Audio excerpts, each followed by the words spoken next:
नमस्कार, Indian share market में आपका बहुत ज़्यादा स्वागत है। तो आज के दिन में भी आप देख सकते हो इंडियन मार्केट ने बहुत ही अच्छा परफॉर्मेंस किया है। अगर आप मेरा प्रीवियस वीडियो अगर कल का वीडियो चेक करेंगे, मैंने कल ही बता दिया था कि आज के मार्केट में इंडिया का मार्केट बहुत अच्छा परफॉर्म करेगा। जैसे कि आप यहाँ पे देख सकते हो, bull run continues, Sensex surge 1400 point, Nifty 2% up, US Iran cease fire hope among की फैक्टर बिहाइंड रैली। बेसिकली यहाँ पे यही रीज़न है जो आज के दिन में इंडियन मार्केट ने इतना अच्छा परफॉर्मेंस किया है।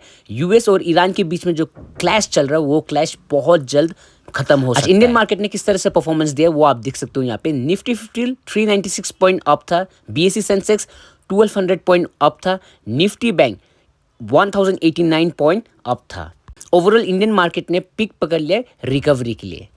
आज का सबसे बड़ा न्यूज़ है इंडिया के लिए, ये बहुत ही बड़ा पॉजिटिव न्यूज़ आप बोल सकते हो। जैसे कि आप यहाँ में देख सकते हो, India can be trusted player in reducing middle east tension, Iran and वो। बेसिकली हमें यही कहना चाह रहे हैं, जो ईरान का भी इंडिया दोस्त है, यूएस का भी इंडिया दोस्त है, और ईरान का जो एम्बेसी है इंडिया में, वहाँ के चीफ ने ये स्टेटमेंट दिया है। इंडिया एक ऐसे पोजीशन में है जो मिडिल ईस्ट में टेंशन हो रहा है, वो एक ही कंट्री इस चीज़ को सॉल्व कर सकता है, वो है इंडिया।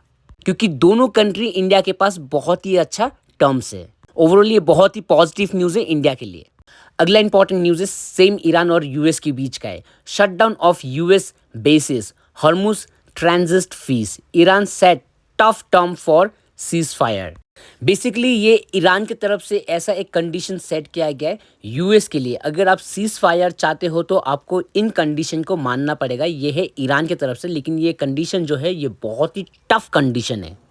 जितने भी यूएस के बेस है और पूरा वर्ल्ड का ऑयल को कंट्रोल करने का कोशिश कर रहा है, उसको टोटली आपको क्लोज करना पड़ेगा। इस टाइप का कंडीशन सेट किया है आपका ईरान की तरफ से। तो ओवरऑल ये बहुत ही टफ कंडीशन सेट किया गया है यूएस के लिए। अगला इंपॉर्टेंट न्यूज़ देख सकते हो आप हमें, Reliance buy 5 million barrel of Iranian oil after US waiver sources. जैसे कि आप यहाँ पे देख सकते हो, रिलायंस ने लगभग 5 बिलियन बैरल ऑयल बाय किया है ईरान से। अगला इंपॉर्टेंट न्यूज़ है, जैसे कि आप यहाँ पे देख सकते हो, gold demand from central bank likely to rise as global risk intensify WGC। Basically अभी ये प्लानिंग चल रहा है सेंट्रल बैंक का, जो गोल्ड बाय करने का, गोल्ड को एक्वायर करने का। क्योंकि आपको पता है पूरा ग्लोबली बहुत ज़्यादा टेंशन है, तो गोल्ड का एसेट्स माना जाता है कि वार हो या कोई भी इशू हो, गोल्ड में आप पैसे डाल के रखो तो वो सेफ रहेगा। तो अब सेंट्रल बैंक भी फोकस कर रहा है गोल्ड को बाय करने के लिए।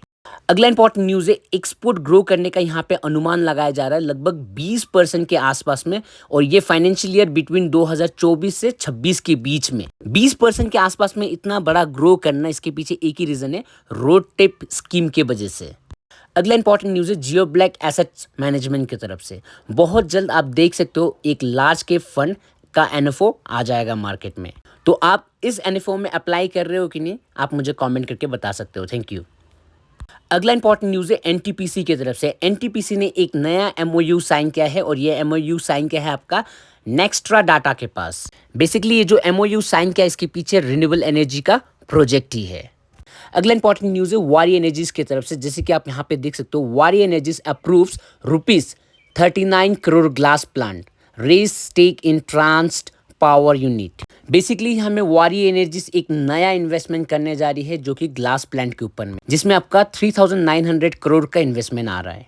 अगला इंपॉर्टेंट न्यूज़ है टीवीएस मोटर की तरफ से डिविडेंड का अनाउंसमेंट कर दिया। लगभग 1200% का डिविडेंड देने वाला है, जो कि होता है आपका 84 रुपीज़। अगर आपके पास टीवीएस मोटर का शेयर है तो बहुत जल्द आपको डिविडेंड मिलने वाला है। अगला इंपॉर्टेंट न्यूज़ है एलएनटी की तरफ से। एलएनटी को एक नया और ऑर्डर मिला है, और ये ऑर्डर है आपका वाटर एफिलिएंट ट्रीटमेंट बिजनेस के लिए। अगला इंपॉर्टेंट न्यूज़ है इंडियन रेलवे की तरफ से। जैसे कि आप यहाँ पे देख सकते हो, 5 की चेंज अनाउंस्ड। बेसिकली जो 5 पॉइंट है इंडियन रेलवे रिफॉर्म करने जा रही है। सबसे पहला है initiative targeting passenger convenience, cargo efficiency and construction quality. साथ में फ्लेक्सिबल बोर्डिंग रूल होने वाला है, जिसके साथ साथ आपको स्मार्टर लॉजिस्टिक भी प्रोवाइड करने वाली है इंडियन रेलवे। ओवरऑल ये बहुत ही पॉजिटिव न्यूज़ है, जो कंपनी इंडियन रेलवे के लिए काम करते हैं, क्योंकि उनको नया काम मिलने जा रहा है आने वाले दिन में। बेसिकली जो 5 इनिशिएटिव है, ये रिफॉर्म बोल सकते हो, इसको करने के लिए आपको ह्यूज अमाउंट लगेगा। तो इंडियन जितने भी कंपनीज है जो रेलवे के लिए काम करते हैं, उनके लिए तो बहुत ही पॉजिटिव न्यूज़ है ये, साथ में शेयर होल्डर के लिए भी। अगला इंपॉर्टेंट न्यूज़ है ईरान इजराइल वार रिलेटेड। जैसे कि देख सकते हैं आप, US welcome PM Modi's role as a mediator in Middle East crisis से एनवो गोर। तो फाइनली ये कंफर्म हो चुका है, Indian prime minister Shri Narendra Modi ji ने इस वार को ख़त्म करने के लिए बहुत बड़ा रोल निभाया है। ईरान की तरफ से भी ये स्टेटमेंट आ चुका है ऑलरेडी, जो इंडिया ही एक ऐसा कंट्री है जो ये टेंशन जो हो रहा है इसको कम कर सकता है। साथ में यूएस की तरफ से भी सेम स्टेटमेंट आ चुका है, जो मिडिल ईस्ट में जो इशू चल रहा है वो इंडिया ही इस इशू को फिक्स कर सकता है या इसको स्टेबल कर सकता है। तो बेसिकली आप यहाँ में समझना यही है, इंडिया यहाँ पे मीडिएटर का रोल प्ले कर रहा है जो कि ये लड़ाई को ख़त्म करने के लिए।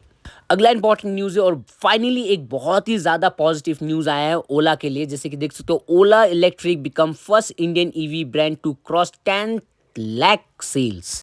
तो फाइनली बहुत ही पॉजिटिव न्यूज़ है ओला कंपनी के लिए, साथ में उनके शेयर होल्डर के लिए भी। जो ओला इंडिया का सबसे पहला ऐसा कंपनी है जो ईवी का 10 लाख सेल इन्होंने जनरेट करके दिया है। तो ओवरऑल बहुत ही पॉजिटिव न्यूज़ बोल सकते हो ओला के लिए, साथ में ओला के शेयर होल्डर के लिए भी।